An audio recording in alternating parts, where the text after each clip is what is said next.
बिस्मिल्लाहिर्रहमानिर्रहीम। अस्सलामु अलैकुम। सिरात मुस्तकीम सऊदी न्यूज़ चैनल में आप सबको खुश आमदीद कहा जाता है। आज 17 अगस्त 2022 है। आज की अहम तरीन खबरों का आगाज़ इस हदीस पाक से किया जा रहा है। रसूलुल्लाह सल्लल्लाहु अलैहि वसल्लम ने इरशाद फरमाया, हसद से बचो, क्योंकि हसद नेकियों को इस तरह खा जाता है जिस तरह आग लकड़ी या खुश्क घास को खा जाती है। अल्लाह रब्बुल इज़्ज़त हमें हसद जैसे गुनाह कबीरा से बचने की तौफीक अता फरमाए, आमीन। दोस्तों, आज की वीडियो में काफ़ी अहम मालूमात हैं। वीडियो मुकम्मल देखिएगा, लाइक करके शेयर भी कीजिएगा। सऊदी वज़ारत अफरादी क़ुव्वत की जानिब से कहा गया, सऊदी महकमे पासपोर्ट ने भी इस खबर की तस्दीक की है कि सऊदी अरब में गैर मुल्की कारकुनों के हकूक़ के तहफ़्फ़ुज़ के लिए वज़ारत अफरादी क़ुव्वत की जानिब से ख़ुसूसी इदारे कायम किए गए हैं, जहाँ किसी भी खिलाफ वर्जी पर फौरी तौर पर तहकीकात करके कार्रवाई की जाती है।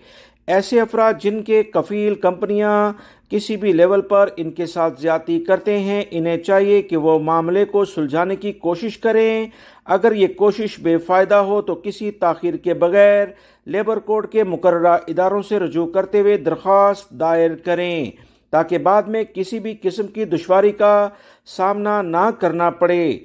अकामे के हवाले से एक शख्स ने सऊदी महकमे पासपोर्ट से पूछा कि वो प्राइवेट स्कूल में टीचर के तौर पर काम कर रहा है। 1 साल के करीब हो गया है कि अकामा ख़त्म हो जाने के बावजूद स्कूल की इंतज़ामिया यानी उसके कफील ने इसका अकामा नहीं बनाया। ऐसी सूरत हाल में वो क्या करे? जवाज़ात का इस अहम सवाल के बाद ये कहना था कि वज़ारत अफरादी क़ुव्वत समाजी बहबूद के ऑफिस से मुतल्लिका जो भी सेक्शन है वो आपके मसले को हल करने के लिए बेहतरीन लेवल पर कार्रवाई करेगा। फौरी तौर पर तहरीरी तौर पर यानी ऑनलाइन केस किया जाए ताकि कफील को तलब करके अकामे की तजदीद कराई जा सके। ख्याल रहे, सऊदी कवानीन के मुताबिक गैर मुल्की कारकुन के अकामे का इजरा और इसकी सालाना तजदीद यानी रिन्यू कफील की अव्वलीन जिम्मेदारी होती है। इस एतबार से कफील इस बात का पाबंद है कि वो अपनी ज़ेरे कफालत आने वाले गैर मुल्कियों को अकामे के अलावा इन्हें मेडिकल की सहूलत भी फराहम करे, जिसके लिए मेडिकल इंश्योरेंस का कानून नाफिज किया गया है।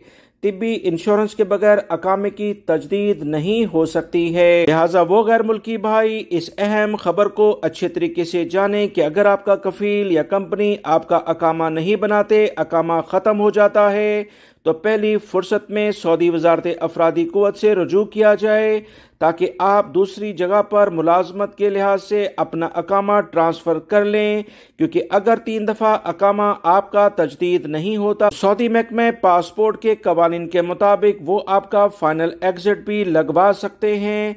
लिहाजा बहुत एहतियात बरती जाए, कफील चेंज कर लिया जाए तो ज़्यादा बेहतर है।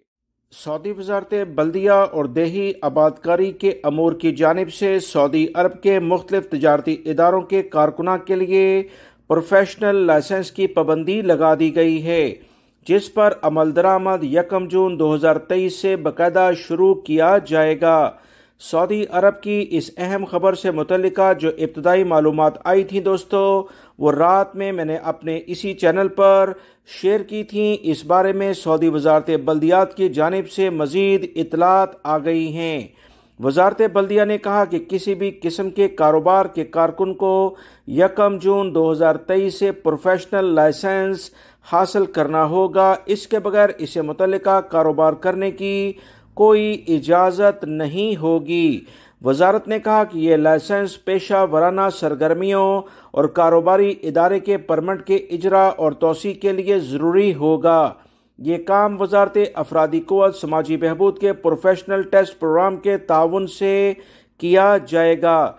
वज़ारत बल्दिया ने मज़ीद कहा कि बाज़ तिजारती सरगर्मियों के लिए प्रोफेशनल लाइसेंस कारोबारी परमिट के इजरा और तोसी के लिए बुनियादी शर्त के तौर पर लिया जाएगा। सऊदी वज़ारत बल्दियात का मज़ीद कहना है कि कारोबारी इदारे में कम अज़ कम एक प्रोफेशनल लाइसेंस होल्डर की मौजूदगी लाजमी होगी, ताकि कारोबार पेशा वराना अंदाज में अंजाम पाए और इदारे में मौजूद दीगर एहलकारों के तजर्बे और इनकी काबिलियत से फ़ायदा उठाया जा सके। وزارت نے کاروباری اداروں کے مالکان سے کہا ہے کہ پہلی فرصت میں اپنے ملازمین کے پروفیشنل لائسنس حاصل کریں تاکہ ان کے اداروں کے لائسنس کے اجرا میں توسیع کا کام کسی بھی لیول پر معطل نہ ہو سکے، یعنی سسپینڈ نہ ہو۔ وزارت نے کہا کہ پروفیشنل لائسنس کی پابندی کی بدولت کاروباری اداروں کے درمیان بہترین ماحول پیدا ہوگا اور مقابلے کا رجحان بڑھے گا، جس کی وجہ سے کاروباری اداروں کے جو ملازمین ہیں وہ وزارت افرادی قوت کے پروفیشنل ٹیسٹ سرٹیفکیٹ حاصل کرنے کے بعد بہترین انداز میں سعودی عرب میں اپنی قابلیت کے لحاظ سے کام کر سکیں گے۔ سعودی وزارت بلدیہ نے 81 یعنی 81 پیشوں کے لیے پروفیشنل ٹیسٹ کا فیصلہ فائنلائز کر دیا ہے۔ ہر صورت میں غیر ملکی افراد جو لاکھوں کی تعداد سعودی عرب میں موجود ہیں یہ لائسنس آسانی سے حاصل کر سکیں گے۔ اس کے لیے تربیتی کورس کرنا ہوگا۔ کورس پورا کرنے والوں کو مقررہ شرائط پر پورا اترنے پر پروفیشنل لائسنس دیا جائے گا۔ سعودی عرب میں جس طرح سے گاڑی چلانے کے لیے ڈرائیونگ لائسنس لازمی شرط ہے، بنیادی شرط ہے، اب کاروبار کرنے والے افراد کے لیے بھی پروفیشنل ٹیسٹ لازمی پاس کرنا ہوگا، تربیت کورس کر کے اس لائسنس کو حاصل کرنا ہوگا، ورنہ کوئی بھی کاروبار غیر ملکی اب سعودی عرب میں نہیں کر سکتا ہے۔ سعودی عرب میں حرمین شریفین انتظامیہ نے خانہ کعبہ ورچوئل ایگزیبیشن کا افتتاح کر دیا ہے۔ بار کوڈ سکین کر کے ایگزیبیشن لائیو دیکھی جا سکتی ہے۔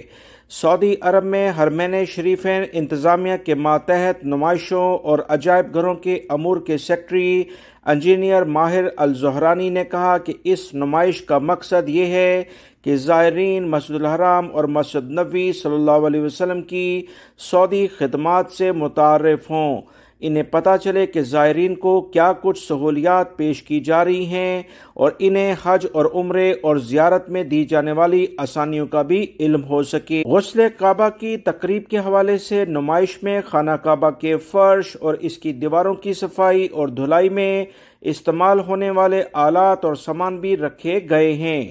ڈیجیٹل ایگزیبیشن کے ڈائریکٹر جنرل ریان المسعودی نے کہا کہ غسل کعبہ میں استعمال ہونے والے تمام سامان پیتل کا بنا ہوتا ہے۔ تمام چیزیں غسل کعبہ کے لیے خاص طور پر تیار کرائی جاتی ہیں۔ اس سلسلے میں ورچوئل ٹیکنالوجی اور مصنوعی ذہانت سے فائدہ اٹھایا جا سکتا ہے۔ جو آپ سکین کوڈ دیکھ رہے ہیں اسے بار کوڈ کے ذریعے سکین کریں اور خانہ کعبہ ورچوئل ایگزیبیشن لائیو دیکھ سکتے ہیں۔ پاکستان کے وزیر داخلہ رانا ثناءاللہ نے منگل کو اپنے سعودی ہم منصب سے اہم ملاقات کی اور جدہ قونصلیٹ میں پاکستانی کمیونٹی سے خطاب بھی کیا ہے۔ سعودی وزارت داخلہ سے ملاقات میں دو طرفہ تعلقات کو بڑھانے اور اوورسیز پاکستانیوں کو درپیش مسائل میں دیگر اہم ترین امور پر تبادلہ خیال کیا گیا۔ اس موقع پر سعودی عرب میں پاکستانی سفیر امیر خرم راٹھور اور قونصل جنرل خالد مجید بھی موجود تھے۔ وزیر داخلہ نے پاکستانی کمیونٹی کو ملک کے درپیش سیاسی اور معاشی چیلنجز سے آگاہ کیا۔ مزید وزیر داخلہ کا کہنا تھا کہ سعودی عرب میں مقیم پاکستانی دونوں ملکوں کے درمیان تعلقات میں اہم کردار ادا کر رہے ہیں۔ سعودی عرب تمام پاکستانیوں خصوصاً مملکت میں موجود کمیونٹی کا دوسرا گھر ہے۔